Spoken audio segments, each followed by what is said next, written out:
ሰላም ጤና ይስጥልኝ ክብራትና ክብራን እንደምን ውላችኋል። የዕለቱን ሀገር አቀፍና ዓለም አቀፍ መረጃዎች ይዘንላችሁ ቀርበናል። በቅድሚያ አበይት መረጃዎችን እንሆ። ሚኒስትሮች ምክር ቤት ተከሰሰ። የሶማሌላንድ ፓርላማ የእስራኤልን ውሳኔ አጸደቀ። ኤርትራ ቻይና በጸጥታው ምክር ቤት ከሶማሊያ ጎን እንድትቆም ጥሪ አቅርባለች። ወደ ዝርዝሩ እናልፋለን። ሚኒስትሮች ምክር ቤትን ጨምሮ ሰላም ሚኒስትር 3 ክልሎች በተመሰረተባቸው ክስ ላይ ብይን ለመስጠት ቀጠሮ መሰጠቱ ታውቋል።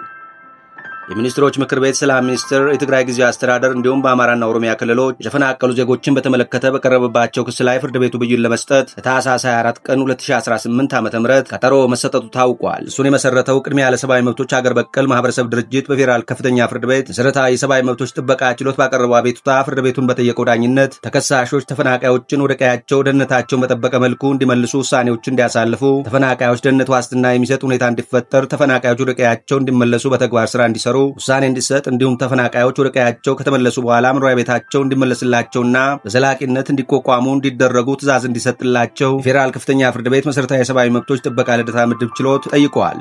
የክስ መዝገቡ ዝርዝር የመብት ጥሰት መግለጫ ተከሳሾች ህገ መንግስታዊና ዓለም አቀፍ ግዴታቸውን ኃላፊነታቸውን ባለመወጣታቸው ምክንያት ደርሰዋል ያላቸውን ጉዳዮች አብራርተዋል። በዚህ መሰረት በቅድሚያ ህዳር 24 ቀን 2013 ዓ.ም በትግራይ ክልል ጦርነት መቀስቀሱን የትግራይ ተወላጅ ዜጎች ይኖሩበት ከነበረው ቀያቸው ከትግራይ ምዕራባዊ ዞን ከአፋር ክልል ሸተ ወረዳ ተፈናቅለዋል። ሆኖም ግን እስካሁን ድረስ ከ1,005,700 በላይ ዜጎች ወደ ቀያቸው መመለስ ሳይችሉ በትግራይ ክልል ሽራሮ ሽሬ፣ አድዋ፣ ተንቤን፣ አዲግራት፣ መቀሌና ሌሎች የተለያዩ ጊዜያዊ መጠለያዎች እንዲሁም ከህብረተሰቡ ጋር እየኖሩ የሚገኙ ዜጎች መኖራቸውን ጠቅሷል። ከሳሽ ቅድሚያ ለሰብአዊ መብቶች ኢትዮጵያ ድርጅት ከኦሮሚያ ክልል በግጭትና በተለያዩ ምክንያቶች ተፈናቅለው በአማራ ክልል በደብረ ብርሃን ከተማና ሰሜን ወሎ ዞን ጊዜያዊ መጠለያዎችና የተለያዩ ቦታዎች ተጠልለው የሚገኙ ከ519,430 በላይ የሚሆኑ ዜጎች እንዲሁም በኦሮሚያ ክልል ውስጥ በተለያዩ ምክንያቶች ተፈናቅለው ከ84,745 በላይ ዜጎች በጊዜያዊ መጠለያ ተጠልለው ወይም ያለበቂ ምግብ፣ ውሃ፣ መጠለያ፣ መጸዳጃና ጤና አገልግሎቶች በተጨናነቁ መጠለያዎች፣ ትምህርት ቤቶችና ክፍት ቦታዎች ውስጥ ተጠልለው እጅግ በጣም አስከፊ በሆነ ረሃብ፣ ድህነትና የሞራል ውድቀት ውስጥ ይገኛሉ ብለዋል። የመብት ጥሰት መግለጫ ሚኒስትሮች ምክር ቤት ሰላም ሚኒስትር የአማራ ክልል፣ የትግራይ ክልል በህገ መንግስቱ አንቀጽ 3 ንዑስ አንቀጽ 1 መሰረት በህገ መንግስቱ ምዕራፍ 3 የተካተቱ የሰብአዊ መብቶች ድንጋጌዎች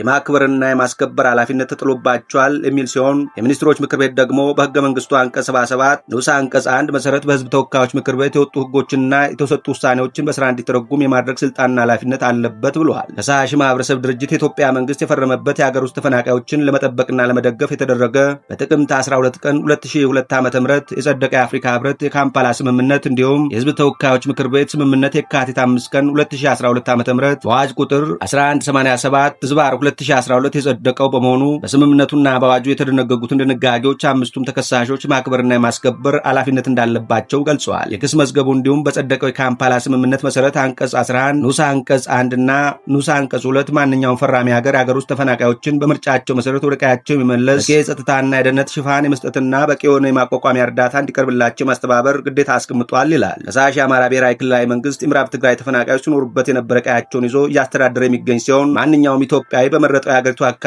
መኖር መብት አለው የሚለውን የህገ መንግስቱን አንቀጽ 32ን በመጣስ ተፈናቃዮቹ ወደ ቀያቸው እንዳይመለሱ በመከልከል ዜጎቹ በከፍተኛ ስቃይና ሰቆቃ ዓመታት እንዲቀጥሉ እያደረገ ይገኛል ብለዋል። የትግራይ ጊዜያዊ አስተዳደርም በፕሪቶሪያ ስምምነት መሰረት ከሚኒስትሮች ምክር ቤት እንዲሁም ከሰላም ሚኒስትር ጋር በመተባበር ስምምነቱ አንቀጽ 11 ባስቀመጠው መሰረት ተፈናቃዮች ጥቅምን ማዕከል ያደረገና ንግግርና ጥረት በማድረግ ተፈናቃዮች እንዲመለሱ መስራት ሲገባው ከተፈናቃዮች ጉዳይ የራሱን ፖለቲካዊ ጉዳይ በማስቀደም ኃላፊነቱን ባለመወጣቱ የኦሮሚያ ብሔራዊ ክልላዊ መንግስት በበኩሉ ከተለያዩ የኦሮሚያ ዞኖች ተፈናቀሉ ተፈናቃዮች ሲኖሩበት ወደ ነበረ ቀያቸው እንዲመለሱ ማመቻቸት ሲገባው ኃላፊነቱን ባለመወጣቱ በስቃይና ሰቆቃ ዓመታት እንዲቀጥሉ በማድረጉ እንዲሁም በክልሉ ውስጥ ተፈናቅለው የሚገኙ ዜጎች በህገ መንግስቱ በዓለም አቀፍ ስምምነቱና በአዋጁ መሰረት መመለስና ማቋቋም ሲገባው ኃላፊነቱን ባለመወጣቱ በሚል ክስ ማቅረቡን ከሳሽ ባቤቱታው አብራርተዋል። እሱ የቀረበለት የፌዴራል ከፍተኛ ፍርድ ቤት መሰረታዊ የሰብአዊ መብቶች ጥበቃ ችሎት አረብ ታህሳስ 17 ቀን 2018 ዓ.ም ከሰዓት በኋላ ተሰይሞ የነበረ ሲሆን ተከሳሾቹ በቀረበባቸው ክስ ላይ ምላሽ መስጠት ይገባዋል ወይስ አይገባቸውም በሚለው ላይ ብይን ለመስጠት ለታህሳስ 24 ቀን 2018 ዓ.ም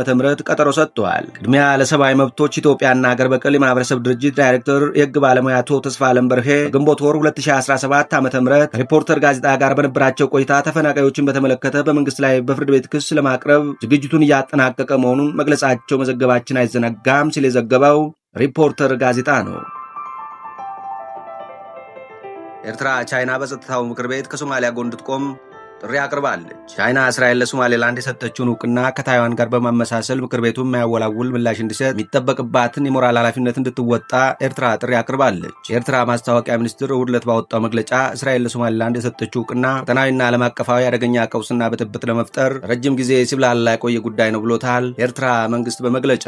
አክሎም ስለዚህ በተባበሩት መንግስታት የጸጥታው ምክር ቤትና በአባላቱ ደረጃ የማያሻማ ምላሽ የሚያስፈልገው ጉዳይ ነው ብለዋል። ከዚህም አንጻር ይህ ጉዳይ ከታይዋን ጉዳይ ጋር የሚመሳሰል በመሆኑ ህዝባዊት ሪፐብሊክ ቻይና ከምታራምደው አቋም አንጻር ያለባትን ሞራላዊ ኃላፊነት መወጣት ይጠበቅባታል ስትል ኤርትራ ቻይና በጸጥታው ምክር ቤት ውስጥ የሶማሌላንድን እውቅና የሚቃወም አቋም እንድታራምድ ጥሪ አቅርባለች። ቻይና እስራኤል የሰጠችውን እውቅና ከተቃወሙ ሀገራት መካከል ስትሆን ኤርትራም የእስራኤልን እርምጃ ነቅፋለች። ኤርትራ ከ2 ዓመት በፊት ኢትዮጵያና ሶማሌላንድ የደረሱትን ስምምነት ተቃውማ ይፋዊ ድጋፏ ለሶማሊያ መስጠቷ ይታወሳል። ባለፉት 3 ቀናት ዋነኛ መነጋገሪያ ሆኖ የቆየው እስራኤል ለሶማሌላንድ የሰጠችው የሀገርነት እውቅናን በተመለከተ ዛሬ ሰኞ ታህሳስ 20 ቀን 2018 ዓ.ም በተባበሩት መንግስታት የጸጥታው ምክር ቤት ንግግር ተደርጎበታል። የሶማሌላንድ ሉዓላዊነት ሀገርነት እውቅና ጥያቄ በአውሮፓውያኑ 1960 ከብሪታንያ እንዲሁም ደቡባዊቷ ሶማሊያ ከጣሊያን ቅኝ አገዛዝ ነጻ በወጡ ማግስት የጀመረ ነው። ሶማሌላንድ ከብሪታንያ ነጻ በወጣች በአጭር ጊዜ ውስጥ በፍቃዷ ከሶማሊያ ጋር ተዋህዳ ነበር። በእነዚህ አጭር ቀናት ውስጥ እንደ ሉዓላዊ ሀገር ካወቋት ከ30 በላይ ሀገራት መካከል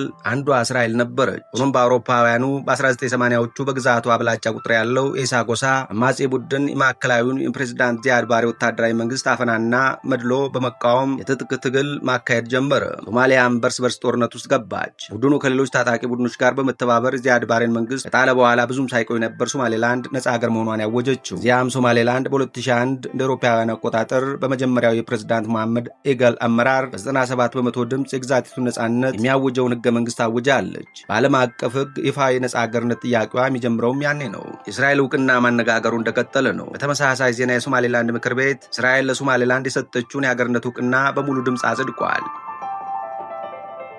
ሶማሌላንድ ተወካዮች ምክር ቤት ባካሄዱ ስብሰባ እስራኤል እንደ ሀገር የሰጠችውን እውቅና አጽድቀዋል። ፓርላማው ይህንን በተመለከተ ባወጣው መግለጫ የእስራኤልን እውቅና በድፍረትና በመርህ ላይ የተመሰረተ እርምጃ ነው ያለው ሲሆን ሶማሌላንድ ለረጅም ጊዜ ስትፈልገው ለነበረው ዓለም አቀፍ እውቅና በር የሚከፍት መሆኑን አስረድቷል። እስራኤል ውሳኔ ሶማሌላንድን ህዝብ ፍላጎትና ህጋዊነት የሚያጠናክር ነው ያለው የፓርላማው መግለጫ ጨምሮም እስራኤል ራስን ማስተዳደርና ነጻነትን የሚፈልጉ ህዝቦችን መብት በማክበር ረገድ ያላትን ቁርጠኝነት እንደሚያንጸባርቅ አስረድቷል። እስራኤል እንዲህ አይነት ውሳኔ ላይ ስትደርስ ይህ የመጀመሪያው ዓለምን ጠቅሶም ሶማሌላንድ ከሶማሌ ጋር ከመዋሃዷ በፊት በነበራት አጭር የነጻነት ወቅት በጁን ወር 1960 በተመሳሳይ ለሶማሌላንድ እውቅና መስጠቷን አውስቷል። ፓርላማው ጨምሮም ዓለም አቀፍ ተቋማትና ሀገራት የእስራኤልን ፈለግ ተከትለው ለሶማሌላንድ እውቅና እንዲሰጡ ጥሪውን አቅርበዋል። ፓርላማው ለእስራኤል እርምጃ ትልቅ ድጋፍ ቢሰጥም የአፍሪካ ህብረት፣ የአውሮፓ ህብረት፣ የአረብ ሊግና ሌሎችም አካላትና ሀገራት ውሳኔውን ተቃውሞ መግለጫ ማውጣታቸው ይታወቃል። የእስራኤል ውሳኔ እያነጋገረ ቀጥሏል።